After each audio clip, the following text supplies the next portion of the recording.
नमस्कार साथियों, दिव्यम क्लासेस सीकर में आपका स्वागत है। पिछली क्लास के वीडियो में अपन ने देखा था कि चक्रवृद्धि ब्याज में जब ब्याज की शर्त अर्धवार्षिक होती है तो हम समय और दर में किस प्रकार से परिवर्तन करते हैं। देखिए, अर्धवार्षिक का मतलब हो गया 6 + 6 = 12 माह, यानी कि हम ब्याज एक वर्ष में 12 माह में 2 बार चुका रहे हैं। एक साल में कितनी बार चुका रहे हैं? 2 बार। इसलिए हम समय को 2 गुना कर लेते हैं। अब चूंकि जो भी उसके अंदर दर रहती है, जैसे 12% दर है, तो वो ये वार्षिक दर है, इसलिए 6 माह की दर क्या हो जाती है? आधी हो जाती है। ये ब्याज का भुगतान तो जो दर है उस रेट से देंगे, लेकिन हम कितने समय के लिए काम में ले रहे हैं उसको उस हिसाब से देंगे, तो दर आधी हो जाती है। क्योंकि हम 6 माह से उसका हिसाब कर रहे हैं, तो 6 माह की दर क्या हो जाएगी? इसके हिसाब से 6%, इसलिए दर आधी हो जाती है। तो ये जो 2 गुना और आधा करने के पीछे है ना, इसका ये कारण होता है कि हम एक वर्ष में कितनी बार ब्याज का भुगतान कर रहे हैं। जितनी बार ब्याज का भुगतान करेंगे, समय उतना ही गुना हो जाएगा और दर इस रेस्पेक्ट में, इस रेशियो में, इस अनुपात में कम हो जाती है। अब कम कब होगी? जब भाग लगाएंगे तब। ओके, तो आज के सवाल में अपन देखेंगे कि अपने पास ब्याज की जो दर है वह त्रैमासिक है।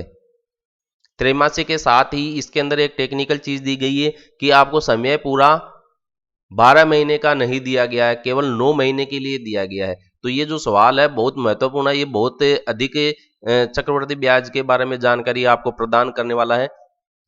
बहुत ही शानदार सवाल है। देखिए, रुपये 8,000 की राशि 12% चक्रवृद्धि ब्याज की दर से 9 माह के लिए उधार दी जाती है।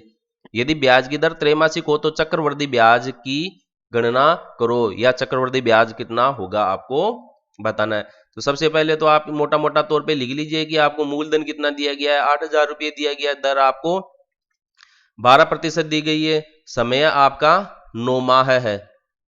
अब 9 माह इसको आप वर्ष में बदलने के लिए क्या कर सकते हैं? 12 का भाग लगा सकते हैं, तो ये 9/12 वर्ष हो जाता है।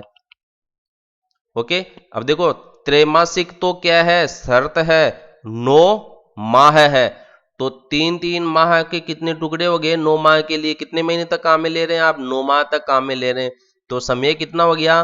3 बार हो गया। यानी कि एक वर्ष में आप ब्याज कितनी बार चुका रहे हैं? 3 बार चुका रहे हैं। इसलिए इस सवाल में हम समय को 4 गुना नहीं करेंगे।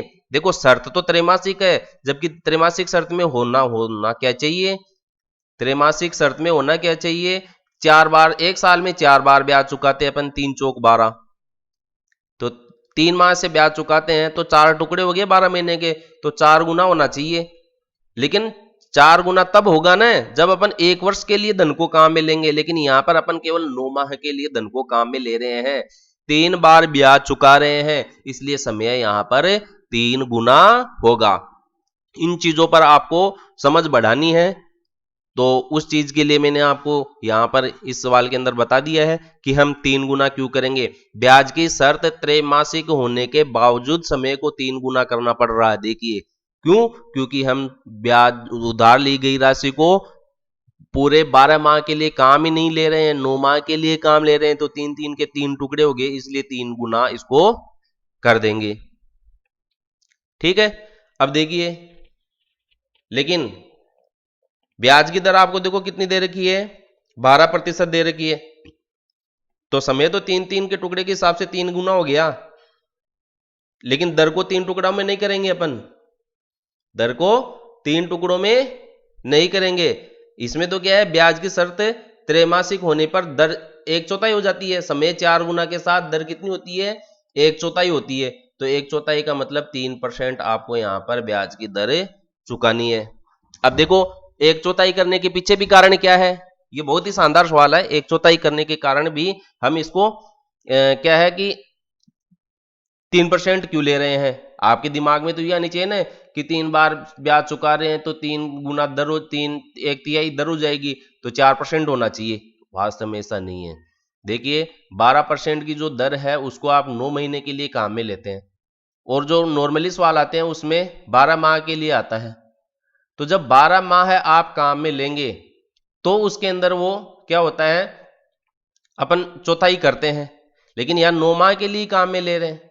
अब 9 माह के लिए काम में ले रहे हैं लेकिन फिर भी अपन 1/4 कर रहे हैं। इसके पीछे क्या कारण है? इसके पीछे कारण ये है कि 9 में अगर अपन 3 जोड़ते तो 12 आता है, तो इस 3 महीने तो अपन धन काम ही नहीं ले रहे हैं, इसलिए इन 3 महीनों का तो ब्याज देना ही नहीं पड़ेगा अपने को। 3 महीने का ब्याज देना ही नहीं पड़ेगा, तो 3 महीने का ब्याज नहीं देना पड़ता है, इसलिए इसको तो उसी शर्त के अनुसार अपने को लेके चलना है। तो 3% की दर ही अपने को लगेगी जो है वो, तो 12/4 इसके अंदर हो जाता है, तो 3% हो गया।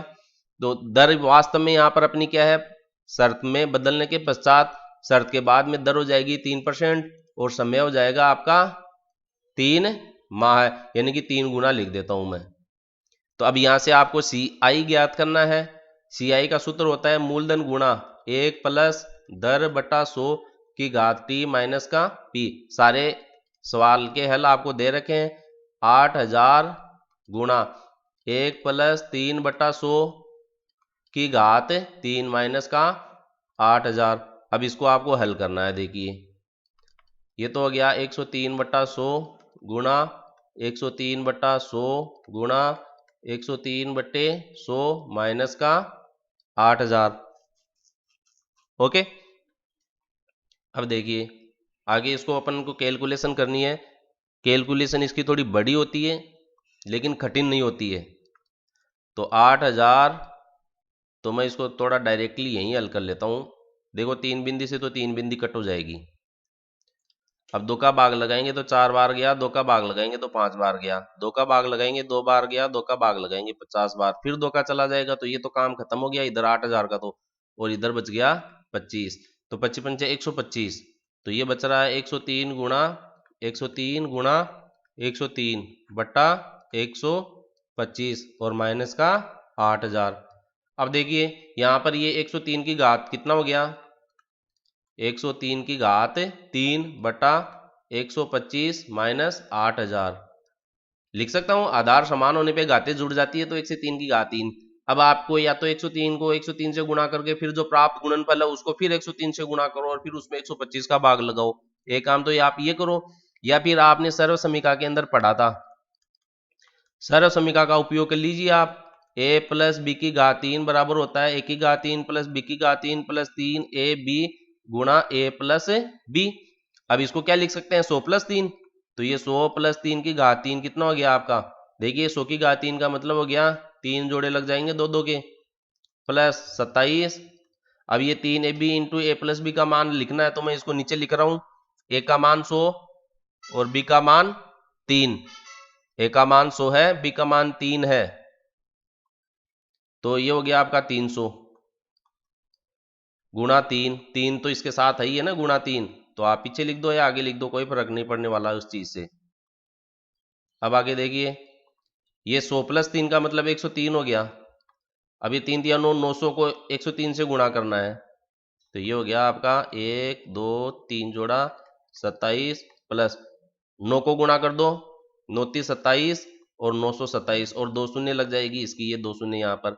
अब ये 927 है, 2 शून्य पे जोड़ेंगे तो 2 शून्य ये लग जाएगा, तो आपका कितना आ रहा है, ये 10 92 727। ये इसका गुणनफल प्राप्त हो रहा है, मैंने करके बताया सर्व समीका के उपयोग से।